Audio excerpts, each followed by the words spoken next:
Assalamualaikum. I hope you all are doing absolutely fine and good. So भाई basically हमने आपको बताया forest का चैप्टर फाइनली पूरा का पूरा कंप्लीट कर लिया। इसकी वीडियोस भी पूरी की पूरी अपलोड हो गई।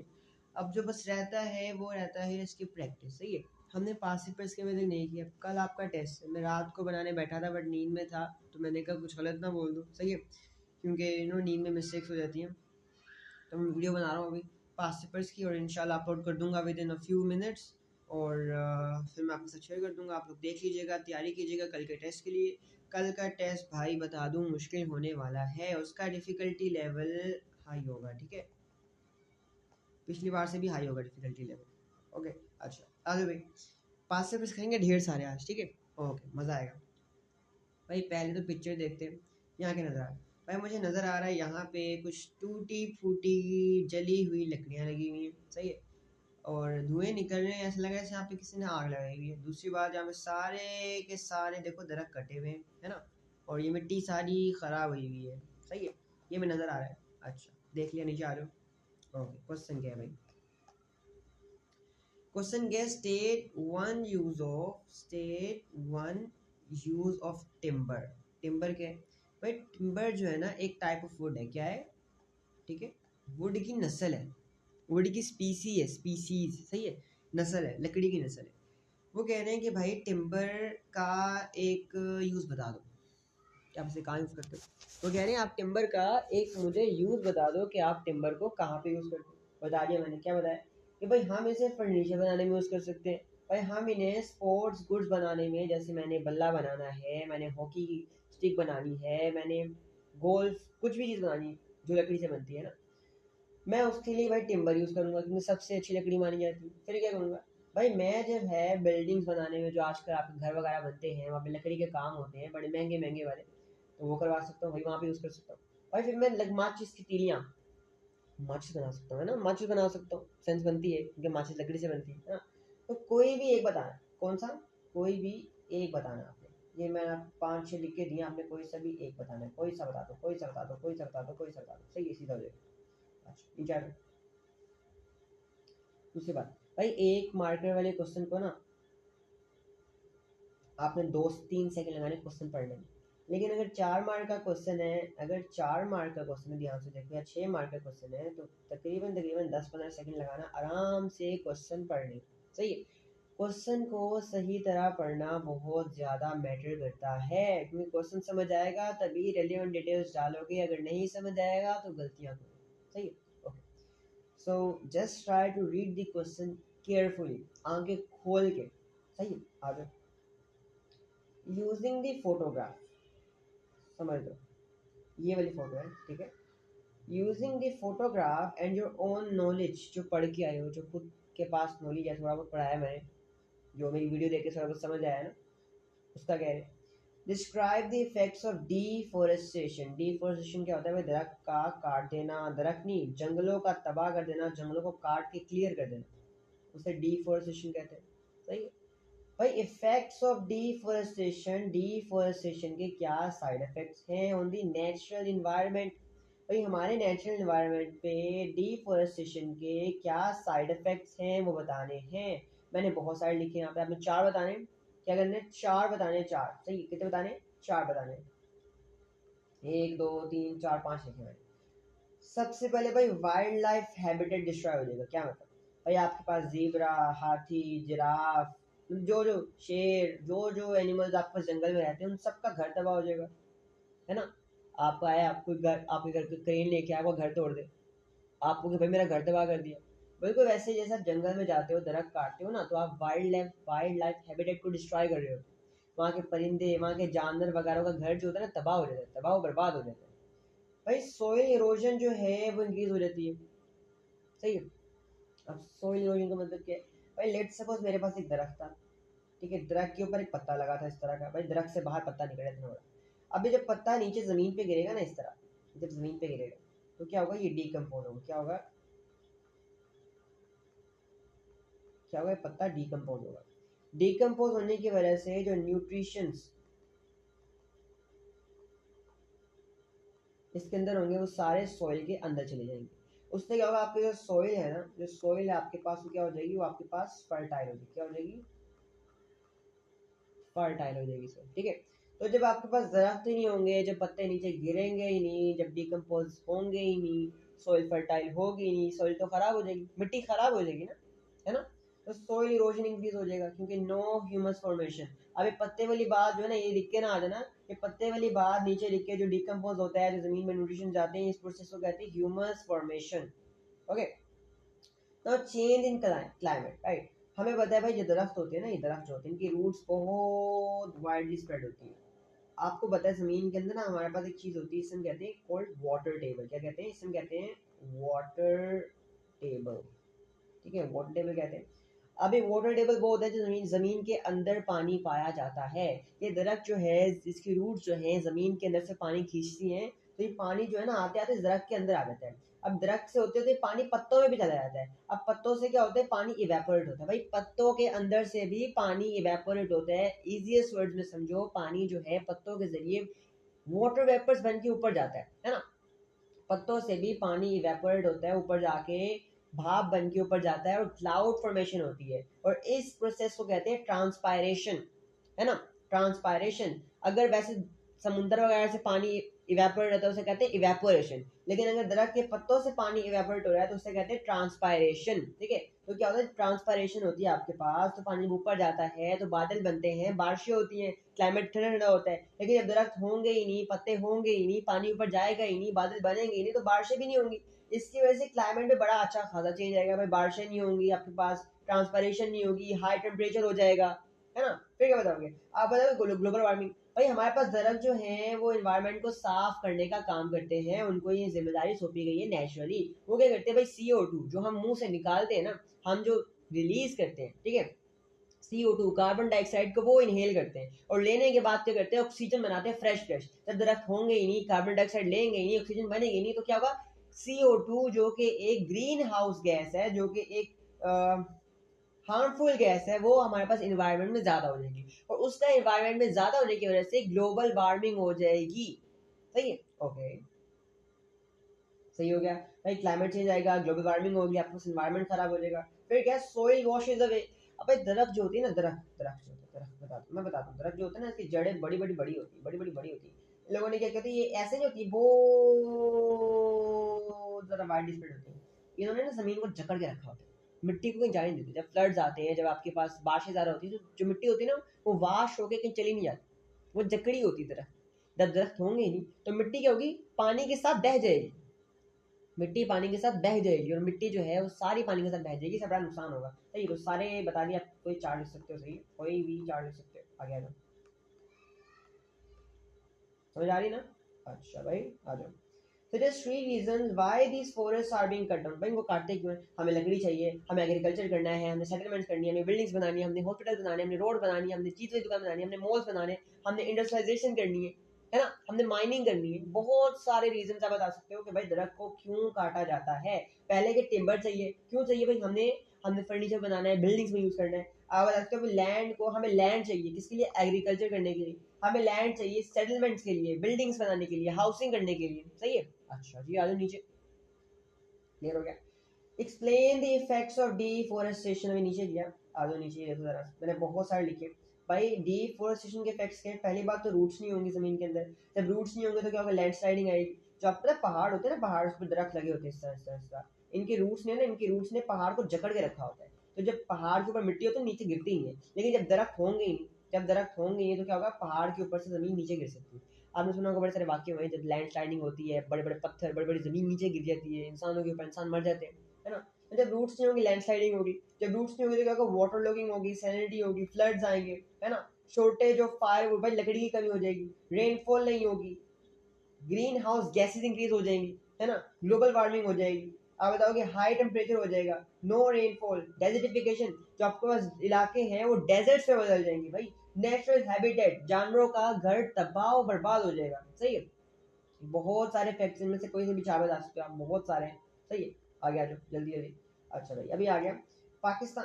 पहली बात सुनिए, जब भी ये क्वेश्चन आए भाई, मेरी आप लोगों से गुजारिश है, जब भी ये क्वेश्चन आए, इस सबसे ऊपर वाला पॉइंट को हम लोग कहते हैं फैक्ट। ये फैक्ट होता है, इसको दे के कभी भी अपना क्वेश्चन अटेम्प्ट मत करना। ये वैसे ही पढ़ लेना, जनरल नॉलेज के लिए होता है, एक फैक्ट है। सही है, अब देखो जरा, Pakistan is rapidly losing its trees.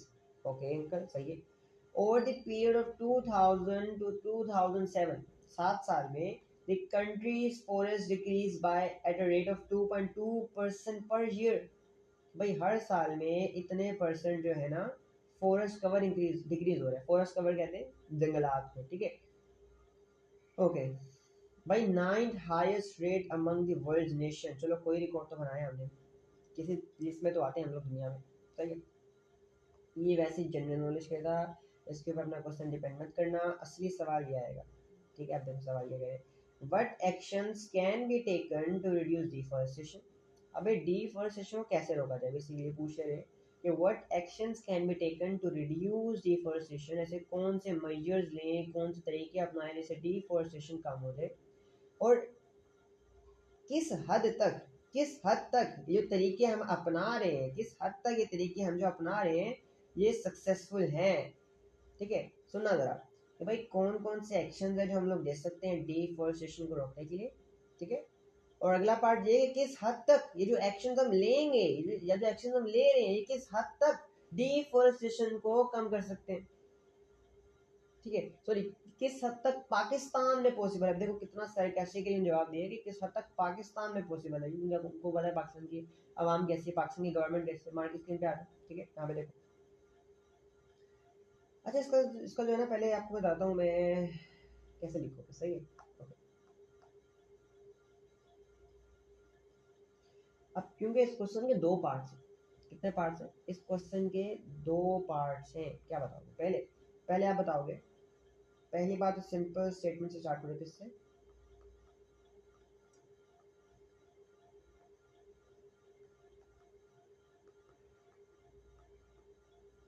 Simple statement से स्टार्ट करोगे, ठीक है, सही हो गया.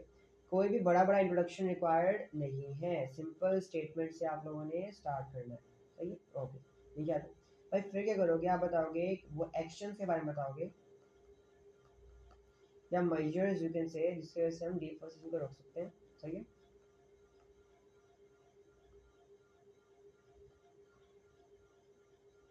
आप एक्शन के बारे में बताओगे थोड़ा सा,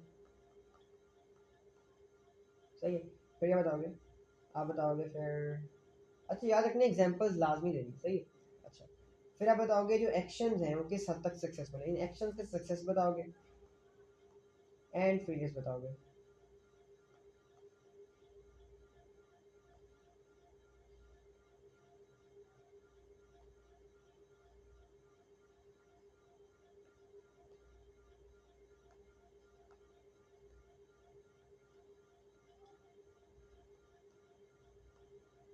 सही, ओके. अच्छा, पहला सिंपल स्टेटमेंट से स्टार्ट करोगे, ठीक है, कोई बड़ा इंट्रोडक्शन रिक्वायर नहीं है. फिर आप बताओगे कौन से एक्शंस हम लोग ले सकते हैं, ठीक है. कौन से एक्शन हम लोग ले सकते हैं डिफॉरेस्टेशन को रोकने के लिए. अब आप ये नहीं बताओगे जो एक्शन पाकिस्तान में लिए जा रहे हैं नहीं लिए जा रहे हैं, आप वो सारे बताओगे जो हम ले सकते हैं, ठीक है. फिर आप बताओगे किस हद तक वो पॉसिबल है. आप पहले सारे एक्शन बताओगे, फिर बताओगे किस हद तक पॉसिबल है. आप पॉसिबिलिटी की सक्सेस बताओगे और फेलियर बताओगे. जैसे बताता हूँ, सारा बताता हूँ, ठीक है, बस ये पैटर्न समझ लो पहले. और फिर आखिर में जजमेंट दोगे. क्या दोगे, जजमेंट, प्यारी सी जजमेंट दोगे. क्या दोगे, जजमेंट.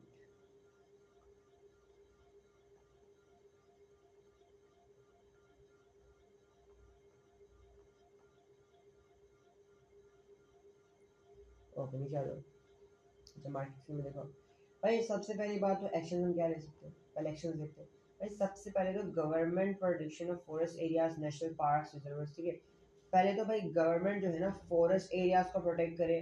किसको प्रोटेक्ट करे भाई, फॉरेस्ट एरियाज को प्रोटेक्ट करे, नेशनल पार्क्स और रिजर्वर्स को प्रोटेक्ट करे. दूसरा भाई सस्टेनेबल फॉरेस्ट्री कीजिए. अब इस सस्टेनेबल फॉरेस्ट्री का मतलब क्या है मैं दिखा देता हूँ पीछे आ में सारा डिटेल में बता देता हूँ. जो लोग जो है जिन्होंने मेरी पहली वीडियो नहीं देखी है वो भी सारे समझ जाएंगे. पीछे आ जाओ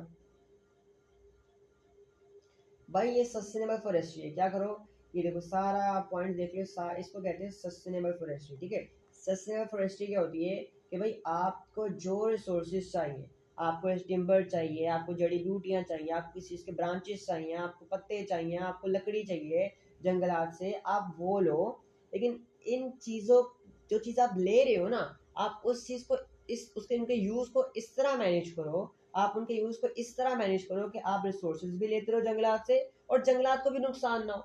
या फिर इसकी एक और एग्जांपल है, एक और हम कह सकते हैं, डेफिनेशन कह सकते हैं कि भाई आप इस तरह उनके यूज़ को मैनेज करो, जो आप चीज़ें वहाँ से ले रहे हो ना, उनकी क्वांटिटी को आप इस तरह मैनेज करो कि आपको भी मुफाद मिले और आपकी आने वाली नस्लों को भी मुफाद मिले। इसे हम कहते हैं सस्टेनेबल फॉरेस्ट्री। ठीक है, तो भाई वो कह रहे हैं कि आप सस्टेनेबल फॉरेस्ट्री करो। आप सस्टेनेबल फॉरेस्ट्री को मैंने पूरी डिटेल वीडियो बनाई हुई है, जाके देख लो, आप सारा समझ जाएगा सस्टेनेबल फॉरेस्ट्री का मतलब क्या है। ठीक है, वो कह रहे हैं सस्टेनेबल फॉरेस्ट्री करो ताकि आप जंगलात को बचा सको। ठीक है, फिर क्या करो कि भाई आप एफोरेस्टेशन प्रोजेक्ट चलाओ। अब एफोरेस्टेशन का मतलब क्या होता है, दरख्त लगाओ, दरख्त लगाओ, दरख्त लगाओ स्कीम को कहते हैं। सही है, आप ये करो कि भाई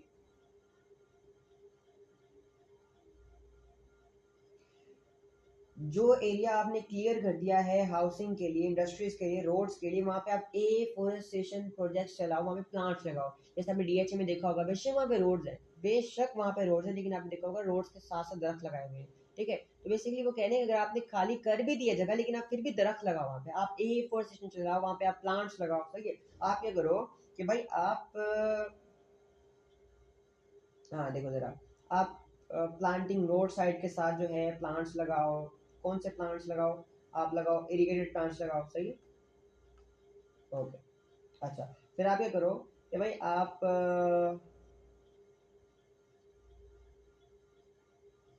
अवेयरनेस फैलाओ भाई लोगों के अंदर।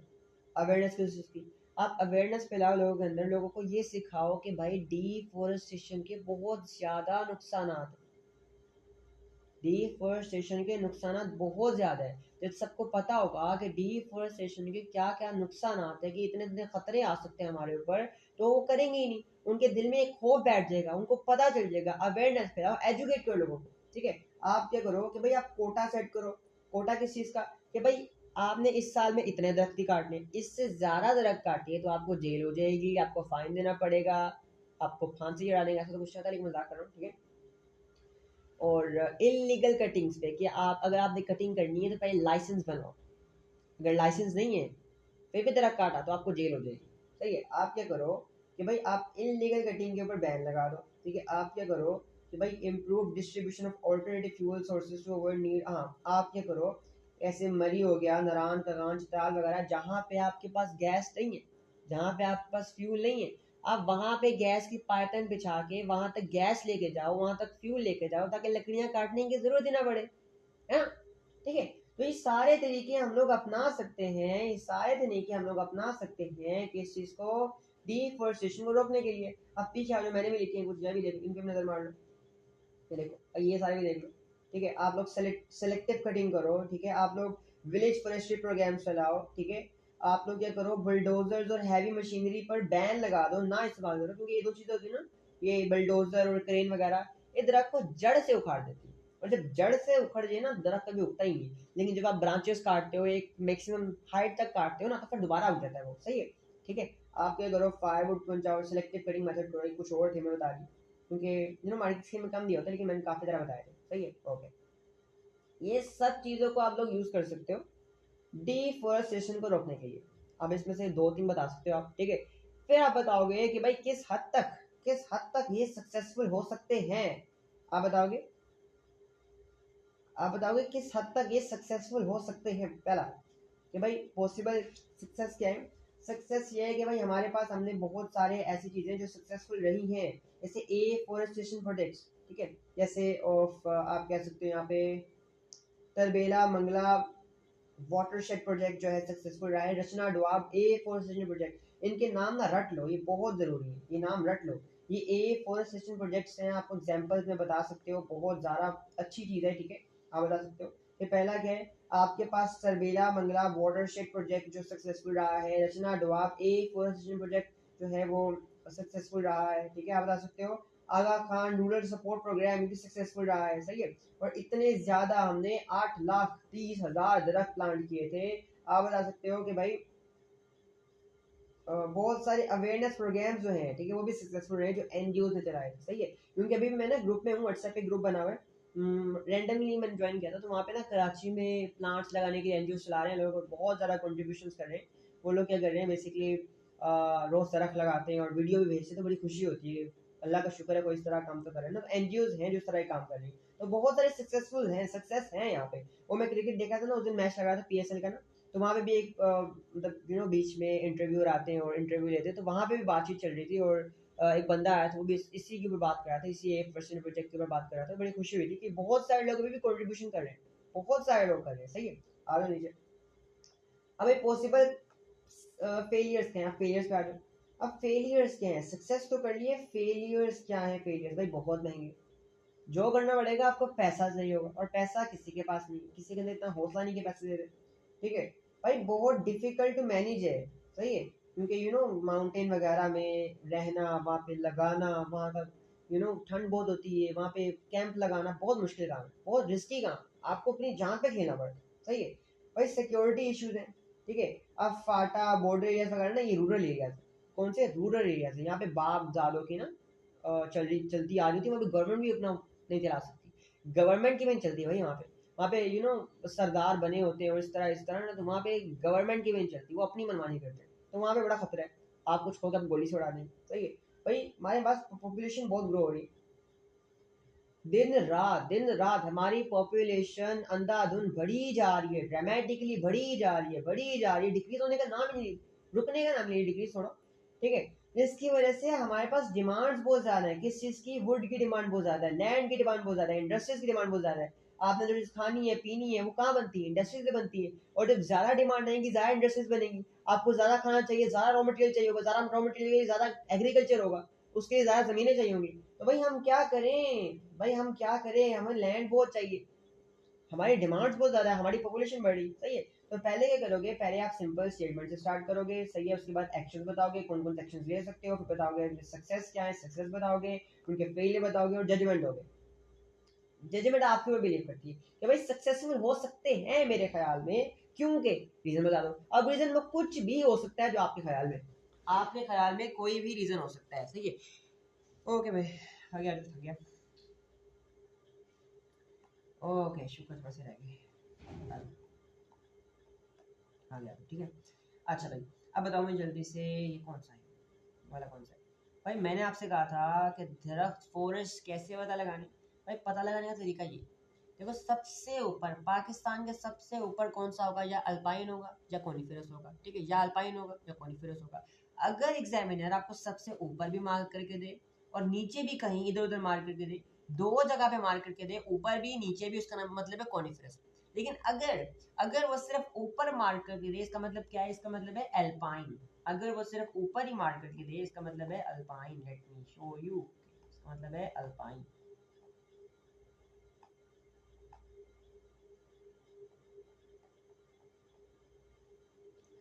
ओके, लीजिएगा।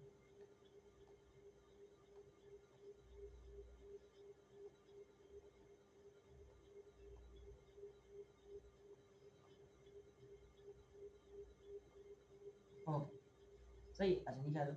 और मैंने आपको बताया था, जब भी एग्जामिनर जो है आपको इन रिवर्स इंडस, झेलम, चिनाब, रावी, सतलुज, इन रिवर्स के दरमियान जब भी डॉट्स लगा के देगा, जब भी डॉट्स लगा के देगा, जब भी डॉट्स लगा के देगा, इसका मतलब क्या है? कि आपको बताना चाह रहा है इरिगेटेड प्लांटेशन। क्या बताना चाह रहा है? Irrigated plantation.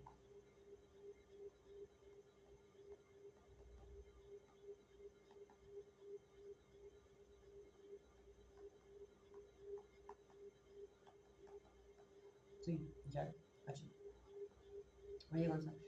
मैंने आपको बताया था, जब भी सिंध के अंदर, जब भी सिंध के अंदर एग्जामिनर आपको रिवर इंडस के साथ इस तरह शेड करके देगा, उसका मतलब क्या है? शेड करके देगा, इसका मतलब क्या है? इसका मतलब क्या है? रिवरेन बेड़ा। क्या मतलब है रिवरेन बेड़ा? क्या मतलब है रिवरेन बेड़ा? सही है, रिवरेन बेड़ा। ओके, छोटा सा गलत कटिंग नीचे आ गई,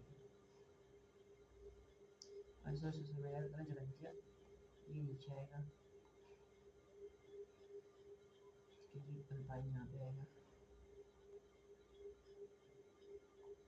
ठीक है, और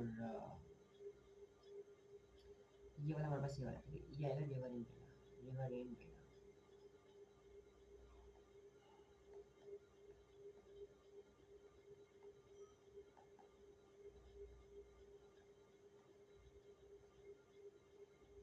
ठीक है। और जो आपके पास बिल्कुल 0 मीटर पे होगा, तो मतलब क्या, बिल्कुल कराची के नीचे, बिल्कुल आपके पास कराची के नीचे होगा, ये कौन सा होगा, ये होगा आपके पास मैंग्रोव। कौन सा होगा, मैंग्रोव।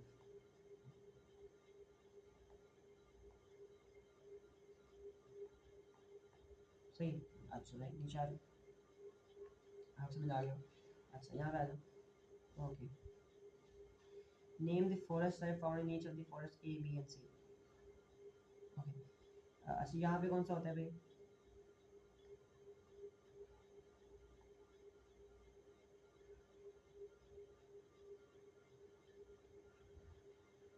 ओके, अब सबसे पहले देखो, बी, ठीक है। भाई बी जो है ये रिवर इंडस के साथ शेड किया हुआ है ना, कहाँ किया है देखो जरा यहाँ पे, ये बी, ठीक है। ये रिवर इंडस के साथ शेड किया हुआ है, तो कौन सा होगा जल्दी से बताओ भाई। ये हमारे पास होगा, मैंने बताया था कौन सा होगा, जो रिवर इंडस के साथ शेड करके देंगे, कौन सा होगा, जो रिवर इंडस के साथ शेड करके देंगे वो आपके पास होगा, कौन सा होगा भाई आपके पास, रिवर इंडेला।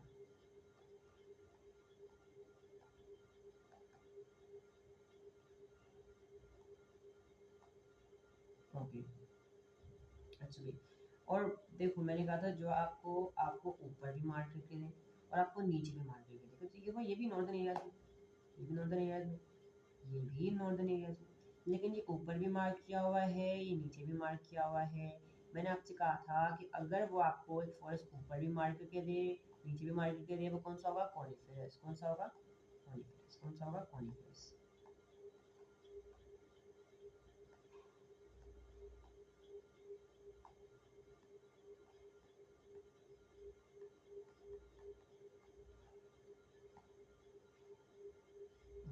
अब भाई जो जियोमीट्री पे होगा, तो बिल्कुल कराची के नीचे होगा। भाई कराची में बहुत ज़्यादा महंगाई है, महंगाई से क्या होगा, मैंग्रोव। कौन सा होगा, मैंग्रोव।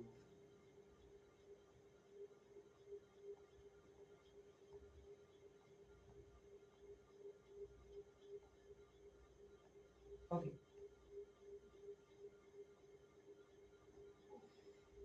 क्लियर हो गया। एक मिनट देना बस मुझे ना। Okay, I hope it make sense.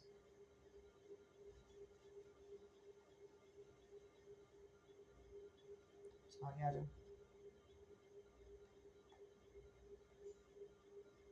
Okay, name the deforestation area A and B. अच्छा भाई एरिया बताना, अब एक कुछ भी बता सकते हो जो भी दिमाग में आता है, सही है। अब हमें पता है भाई, हमें खुर्रम भाई की स्टोरी याद आ रही कि पाकिस्तान के पहले मोड़ पे खुर्रम भाई जो है, खुर्रम भाई से सफ़ेद पहाड़ों को पार करके सफ़ेद बहन भाई से मिलना चाहते हैं। तो भाई ये मोड़ कौन सा हो गया, ये मोड़ आपके पास आ गया सफ़ेद पहाड़ों वाला मोड़, है ना। सबसे पहला मोड़ होगा सफ़ेद पहाड़ों वाला मोड़, और सफ़ेद पहाड़ों वाला मोड़ कौन सा होगा भाई, सफ़ेद को रेंज कौन सा होगा।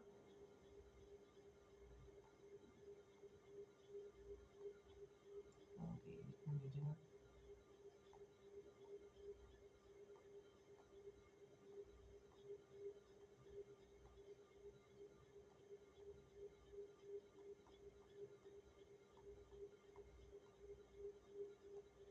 सही हो गया, ठीक है। भाई ये कौन सा होगा, मैंने आपको बताया था खुर्रम भाई जो है गोलगप्पे खाने जा रहे थे, गोलगप्पे खाते यहाँ से गुजरते हैं, यहाँ पे उनका दोस्त सलमान मिलता है, यहाँ पे क्या आएगा, सलमान रेंज, सुलेमान रेंज, ठीक है।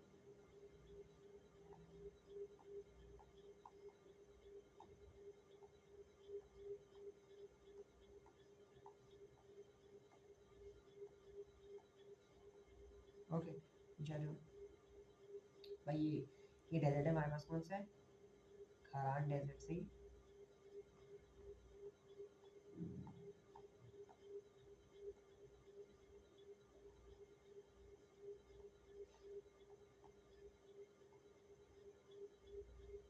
ठीक, चलो।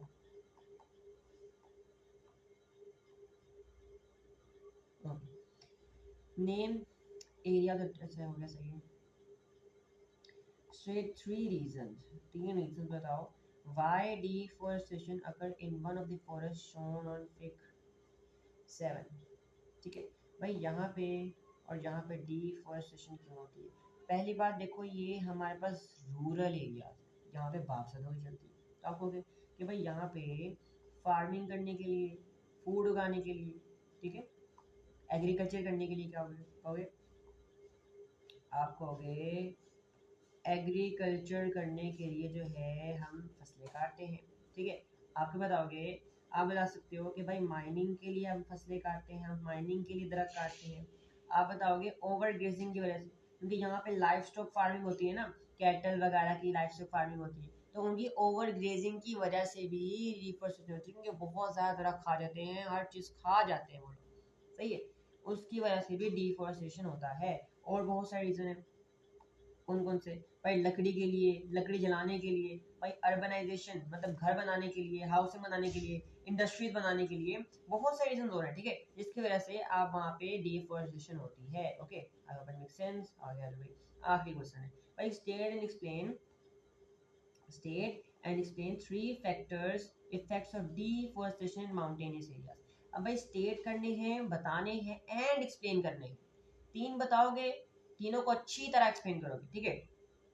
आप बताओगे भाई रूट्स नहीं होंगे, रूट्स नहीं होंगे इस वजह से क्या होगा, पहाड़ों पे रूट्स नहीं होंगे तो क्या होगा, जमीन जो है वो जकड़ नहीं रखेगी, जमीन को कोई जकड़ के रखेगा नहीं, उसकी वजह से क्या होगा भाई, सॉइल इरोजन हो जाएगी, पहली बात तो मिट्टी खराब हो जाएगी, दूसरी बात लैंड स्लाइडिंग का खतरा होगा, लोगों के ऊपर जमीन गिर सकती है, क्योंकि रूट्स होंगी नहीं उनको होल्ड करने के लिए। आप बताओगे भाई वहाँ पे नेचुरल हैबिटेट डिस्ट्रॉय हो जाएगा, ठीक है, वहाँ की स्पीसीज होंगी वो जल्द से जल्द एक्सटेंड होना स्टार्ट हो जाएंगी। आप व्हाइट टाइगर का नाम दे सकते हो, आप व्हाइट लेपर्ड का नाम दे सकते हो, जो स्पीसीज एक्सटेंड होने वाली होती है, ठीक है।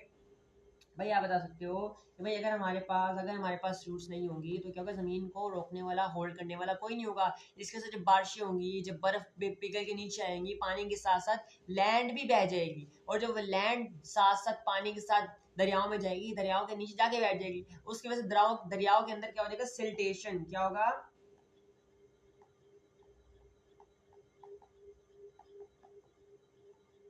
सिल्टेशन हो जाएगी। जब जो है आपके पास पत्थर वगैरह, जमीन वगैरह, जो मिट्टी है वो पानी के अंदर सतह पे जाके बैठ जाएगी, ठीक है, उसकी वजह से कैपेसिटी भी कम हो जाएगी उसकी, ठीक है। आप बताओगे कि फ्लड्स भाई ज्यादा आएंगे, आप बताओगे कि भाई लोड्स ऑफ हैबिटेट, ठीक है, जो जानवरों का घर होगा वो तबाह हो जाएगा, भाई रेनफॉल नहीं होगी, ठीक है, रेनफॉल आपके पास नहीं होगी क्योंकि वहाँ पे इवेपोरेशन ही नहीं होगी, सोइल अनफर्टाइल हो जाएगी क्योंकि ह्यूमस फॉर्मेशन नहीं होगी, कोई शेड नहीं होगा, सबसे बड़ी बात टूरिज्म डिक्रीज हो जाएगा, लोग वहाँ पे घूमने नहीं जाएंगे, लोग जहाँ घूमने जाते हैं वो देखते ही ये है कि वहाँ पे दरख्त है कि नहीं, क्योंकि दरख्त की जगह हमें बहुत पसंद है। जब दरख्त ही नहीं होंगे, जब सीनिक ब्यूटी ही नहीं होगी तो लोग घूमने क्यों जाएंगे। इसकी वजह से हमारी इकोनॉमी बहुत तेजी से डिक्रीज होगी, क्यों, क्योंकि जब लोग टूरिज्म करने जाते हैं, जब बाहर से लोग घूमने आते हैं तो बहुत अच्छा अच्छा पे करते हैं वहाँ पे, बहुत अच्छा खासा पैसा, डॉलर डॉलर उड़ाते हैं वहाँ पे, सही है, क्योंकि अब वो नहीं होंगे, सीनिक ब्यूटी नहीं होगी, लोग आएंगे नहीं, टूरिस्ट नहीं आएंगे, पैसे नहीं देंगे, तो इकोनॉमी डिक्रीज होगी। आप बताओगे भाई हमारे पास लकड़ी जलाने के लिए काम हो जाएगी, है ना, ये बहुत सारे रीजन थे। पैटर्न आप लोगों को पता है, ठीक है, 6 मार्क का सिंपल स्टेटमेंट, ठीक है, 3 पॉइंट्स बताओगे, उनको एक्सप्लेन करोगे, एलेबोरेट करोगे, एग्जांपल्स लास्ट में दोगे, सही है, ओके।